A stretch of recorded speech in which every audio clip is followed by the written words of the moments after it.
नमस्कार विद्यार्थी मित्रांनो, स्वागत आहे आपल्या यूट्यूब चॅनल ज्याचं नाव आहे मोहित मोटिवेटेड एक्झाम चॅनल। आज आपण बघणार आहोत शिक्षक भरतीबद्दल आलेली एक नवीन अपडेट कोणती आहे? चला तर मग सुरुवात करूया व्हिडिओला। अपडेट अशी आहे, झेडपी शाळांमध्ये लवकरच 8,000 शिक्षकांची भरती, निवडणुकीच्या आचारसंहितेनंतर जाहिराती आधी अतिरिक्त शिक्षकांचे होणार समायोजन। सोलापूर राज्यातील जिल्हा परिषदच्या शाळांमध्ये सध्या स्थितीत 15,158 शिक्षकांची पदे रिक्त आहेत। या पार्श्वभूमीवर राज्य शासनाने जिल्हा परिषद शाळांमधील 80% सुमारे 8,000 शिक्षकांच्या भरतीचे नियोजन केले आहे। महानगरपालिका जिल्हा परिषद निवडणुकीची आचारसंहिता संपल्यानंतर अतिरिक्त शिक्षकांचे समायोजन होईल आणि त्यानंतर फेब्रुवारी-मार्च पासून शिक्षक भरतीस सुरुवात होणार आहे। सध्या 2025-26 या शैक्षणिक वर्षातील समाजांच्या मान्यता अंतिम टप्प्यात आहे। त्यानंतर 15 जानेवारी 2024च्या शासन निर्णयानुसार पटसंख्येअभावी अतिरिक्त ठरलेल्या शिक्षकांचे समायोजन होईल। दरम्यान नागपूरच्या हिवाळी अधिवेशनात आमदार विजय वडेट्टीवार, भास्कर जाधव, नाना पटोले, बळवंत वानखेडे यांच्यासह अन्य आमदारांनी जिल्हा परिषद शाळांच्या गुणवत्तेवर प्रश्न उपस्थित केला होता। त्यासाठी त्यांनी शिक्षकाच्या रिक्त पदांवर बोट ठेवत शिक्षक भरतीची मागणी केली। या पार्श्वभूमीवर शालेय शिक्षण विभागाने शिक्षकांची रिक्त पदे भरण्याचे नियोजन केले असून जिल्हानिहाय रिक्त पदांची यादी संकलित केली आहे। आता TET परीक्षेचा निकाल देखील लागला आहे।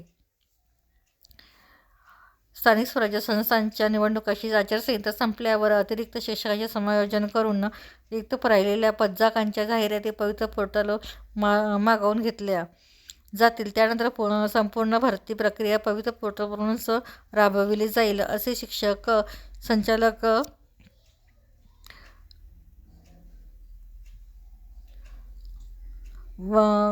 पोर्टलमार्फत विकल्पनीय सूत्रांनी सांगितले। सोलापूर जिल्हा परिषदेच्या 2,775 शाळांमध्ये 402 पदे रिक्त आहेत। त्यात पदवीधर शिक्षकांसह मुख्याध्यापकांची देखील पदे आहेत। शासन निर्णयानुसार एकूण रिक्त पदांपैकी 80% पदे भरली जातात। 2025-26 या संचमान्यतेनुसार पहिल्यांदा अतिरिक्त ठरलेल्या शिक्षकांचे समायोजन होईल।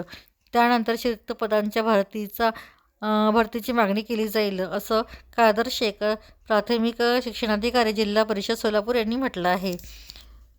शिक्षकांच्या बदल्या जूनपूर्वी जिल्हा परिषद शाळांमध्ये शिक्षकांच्या ऑनलाईन बदल्या ग्रामविकास विभागामार्फत दरवर्षी केल्या जातात। दरवर्षी साधारणतः 15 ते 70,000 शिक्षकांच्या बदल्या होतात, पण सध्या बदली प्रक्रिया जून ते ऑक्टोबरपर्यंत चालते। त्यामुळे शिक्षकांना अर्ध्यातूनच शाळा सोडून दुसऱ्या शाळेमध्ये जावे लागते। अशावेळी त्या शाळेच्या गुणवत्तेवर, विद्यार्थ्यांच्या मानसिकतेवर परिणाम होतो। या पार्श्वभूमीवर आता शिक्षकांच्या जिल्हा-अंतर्गत बदलीची प्रक्रिया एप्रिल ते जून या 3 महिन्यातच राबवली जाणार आहे। तर जिल्हा परिषद शाळांची स्थिती काय ती जाणून घेऊया। एकूण शाळा आहे जिल्हा परिषदच्या 63,000, एकूण शिक्षक आहे 1,98,000, रिक्त पदांची संख्या आहे 15,157 आणि रिक्त भरतीची नियोजन सरकारला करायचे आहे 8,000 पदांचे। तर ही होती झेडपी शाळांमध्ये लवकरच 8,000 शिक्षकांची भरती प्रक्रियेबद्दल आलेली नवीन माहिती। अशाच नवीन माहिती बघण्यासाठी व्हिडिओला लाईक करा, कमेंट्स करा, जास्तीत जास्त हाईप करा आणि चॅनलला सबस्क्राईब करा, शेअर करा। त्याचप्रमाणे चॅनलला सबस्क्राईब करायला विसरू नका।